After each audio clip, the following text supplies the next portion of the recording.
All right, gentles and ladymen.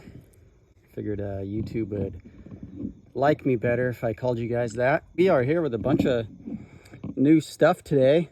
We have installed, it's actually up here, but I'll point back here, a shot regulator in this thing from Huma Air Now. Little testing today, and I have dropped it back to 131 bar. It's currently sitting at 133 because it creeps just a little bit after sitting. And we have the Crosman Premier 14.3s today. And I have settled on a velocity of about 1,045 feet per second with this 1 in 16 twist barrel. I noticed it one day when I was shooting actually that opposite direction. Shooting really well there in this barrel. I haven't had much success with this barrel shooting this pellet. It's obviously a heavy slug liner. It's a little bit too much twist for these things or something, but they seem to be shooting pretty good at 1,045 as far as shooting them fast. It'll shoot them slow, but I want to try and shoot them fast, and I haven't given up on that yet. But if need be, we'll shoot them at 960, 970, whatever the hell they want. Just under 1,000, they always do pretty well, but I want to shoot them over 1,000. Got the chronograph today. She's going to be telling you how fast everything's going. This reg is a lot better so far than my other one. It recovers faster. My standard deviations are more like 5 now when I'm rapid firing. My spreads are more like 15 to 20 max over lots of shots. I better start shooting here because there's some wind blowing in here, which probably means we're going to get stuck in a rainstorm. Got a new scope on here also. It's an LPVO, low power variable optic. It's from West Hunter. It's their 1x6x24 illuminated reticle HD. Not a bad little scope for what I paid for it. 130 bucks. Very, very short story that I'll give you actually a little bit better later. It came and I was noticing there was a little bit of blur in it, so I went to wipe the lens off to see if I smudged it while I was installing, and noticed that there was either an internal fingerprint in the front lens or there was some dust or something that had kind of looked like a fingerprint. Called them up. They were willing to replace it, but they wanted me to send it in and then send another one back. And I said, that's not really acceptable for me. I already waited 3 weeks for this. I know that that's not their fault. It just takes forever for me to get stuff here. I didn't want to be basically another month probably without a scope. So we went back and forth just a little bit. It's okay. I mean, I get it on their side too, but I've been in customer service for a long time. So I just told them that if I'm sending this one back, I am probably going to get an Arkin or, you know, something like that. So they said they would send me out a new one. And totally redeem yourself! So I'm shooting the smudged one now. I like it well enough. It doesn't have 0 stops, but this is one of those kind of scopes where you just kind of set and forget. It's almost like the standard 4-power or something. You can see with both eyes through it real quick, and so for this like speed silhouette type stuff, it's actually pretty cool. Kind of wish it was maybe an 8-power, but that's okay. The problem with it for you guys is the targets are going to look very small when I start getting out like any sort of distance at all. If we look through the scope right now, this one's 20, that's 25.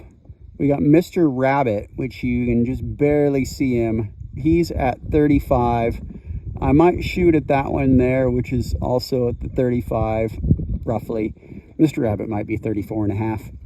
At 50, we have the little tree thing out there, and then Mr. Squirrel is at 55. Mr. Rabbit is at 60, and of course, well, 60, 61. Anywhere from 60 to 62, how about that? It's hard for you guys to see out there. It's hard for me to see out there. On the LPVO, when you get to the higher zooms, you start to lose the corners out of it. So if I zoom you guys to 6-power, which is still not great to see them, it cuts it down and you really can't see. Just for a reference point, I will put you at 6. And it actually looks okay to me, but on your guys' side, it eats up half of the scope cam. So I suppose I could shoot like that, but I don't really want to. If I put it back to 3, the clarity is pretty good. We'll settle on 4. How about that? You should be all zeroed out for the premieres at that speed. Let's go to the 25 first. We'll do it on the bottom plate here, just on black. See a little bit better against that green background, looking through the side shit here. It's this really ruins what I'm looking at. I mean, it's terrible, honestly. Put the scope right around the 0 there, and you guys really probably can't see, but that's dead center.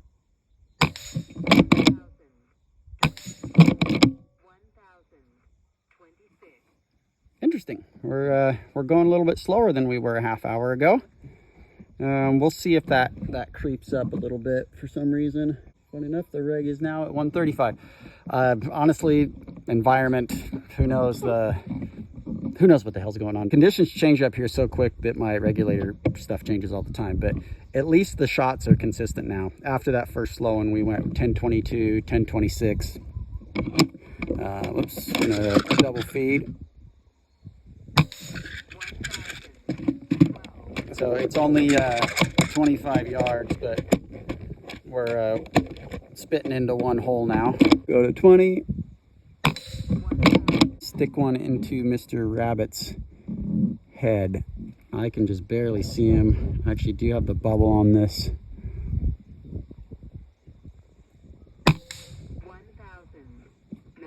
We might have. Well, I think we hit low. There, we got him. You can see knocked a hole in him, and he's got a gut shot that we can do here to reset him, and we've reset him. He's at 35. It looks like he's at 135 because of the small amount of zoom on the scope here. Mr. Rabbit is almost at a 0 there again. We can see if we can get that Mr. Rabbit way out there.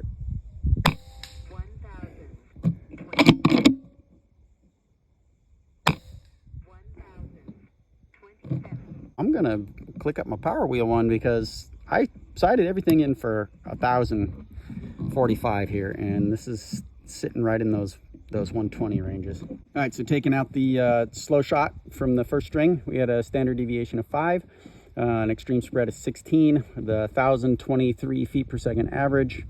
I've clicked my power wheel one more, start a new string. This will probably get me back where I need to be.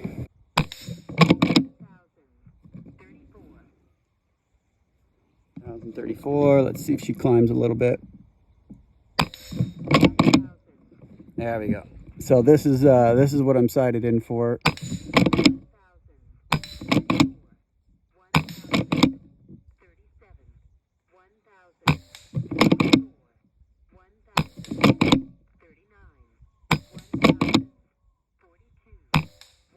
Those are awfully small targets, as you guys can see. I'm pretty much seeing exactly what you guys are seeing. So those are pretty small. So you can see that the Premiers are still hitting them. Let's see if I can go for the 1.5 inches on this tiny little zoom here.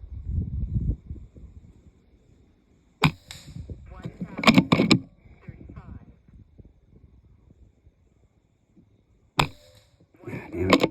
I shot over, I think. Oh, my bubble's also way off. Sorry guys, I'm trying to get used to the crookedness of the side shit here. See if we can get it on the top. All right, so now we've got the gun cycling. We're up into those 1,040s. All right, we'll keep it in close so you guys can have fun. So 20.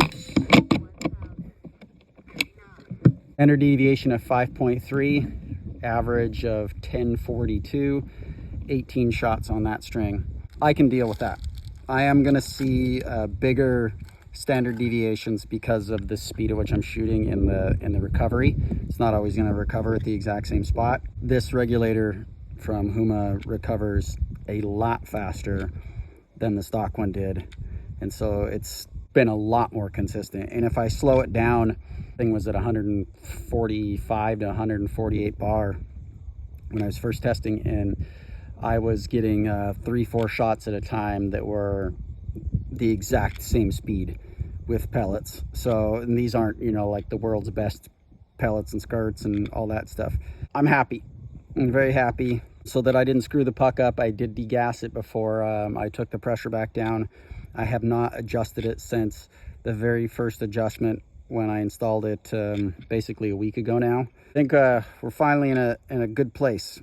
Wish the scope cam worked a little bit better, but it is what it is. I'm gonna be able to practice with this scope really nicely, and I'll put on the other scope, the Element.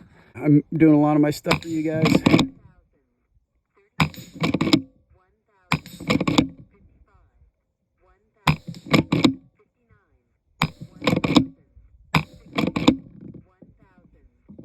Bubbles way off again here. Eyes are straight. Side shot, crooked.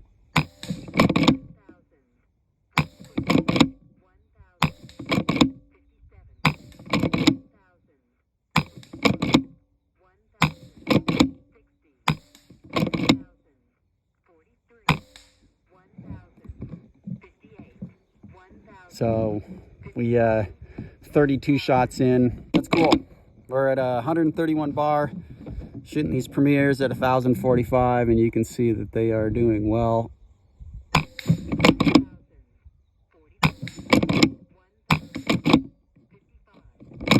Double feed, 4. All right, this 4 is different than, this is a second focal plane. If you don't know what that means, it means the reticle stays the same all the time and it zooms. First focal plane, the reticle zooms with the scope. This is going to be like my hunting scope, because here in the jungle the shots really aren't very far. Probably would not shoot more than 60 yards, kind of at the farthest, because that's all the further you got until you start running into some grass or some weeds or something. Most of the shots are between 10 and 45 yards, basically 30 feet. So these close ones are, you guys can see here, I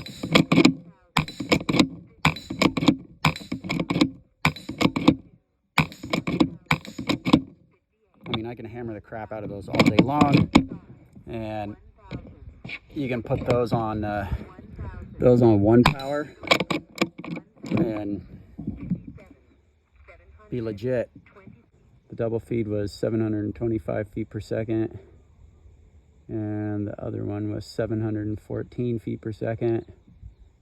And if you guys are wondering why those double feeds happen, when you're shooting fast, every once in a while, if you don't quite get back far enough, the sear doesn't catch all the way.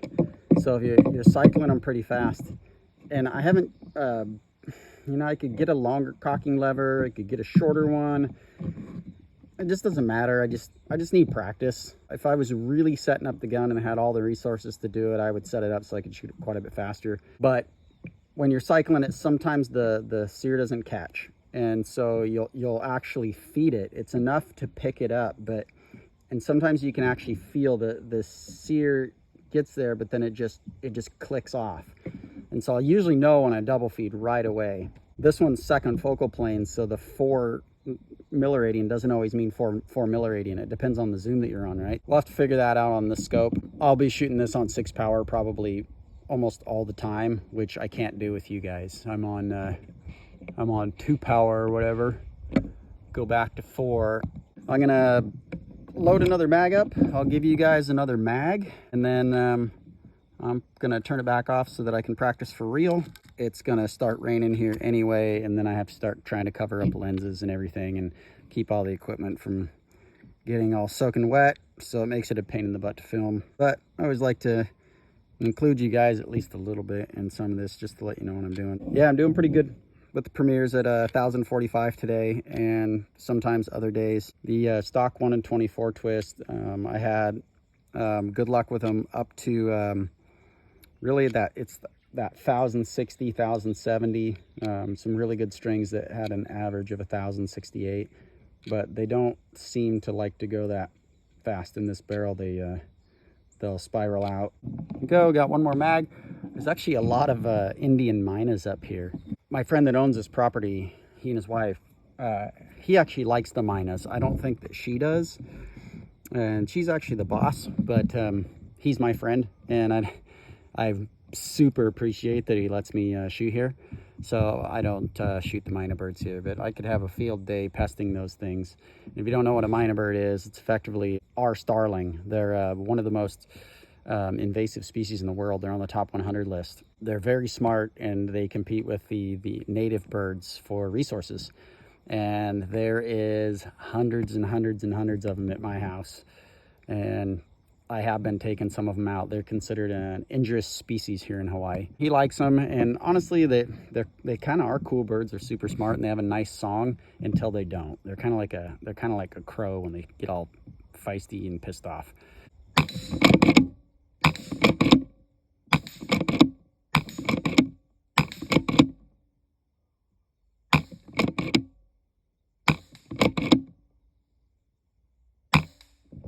Always got to remember to check the bubble. We've got one here at 11 yards. Yeah, see how low it shoots at 11 yards. So that's where I could hold. I can't see because it's too dark in my view. The side shit doesn't have a very good lens, but that's probably about good there. No, a little high. So maybe like a 2 mil hold. If that was some sort of critter running through the bush. But it holds pretty dead at all the 20 through 50. There we are back in this. Yeah, it's hard for me to see through here, but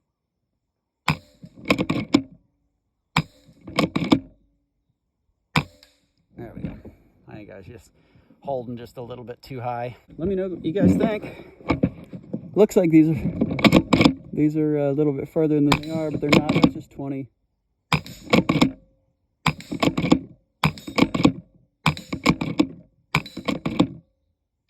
And these are those rimfire poppers, so they don't get damaged with this high velocity stuff as easy. This one at 11 yards. Side shot totally screws the scope up. That right there at 11 yards, if that was one of the Mr. Rabbits, those are those little field target for the 12-pound guns. They're super fun. That's but I put them way out there so they don't just get smashed to bits. Oh, good.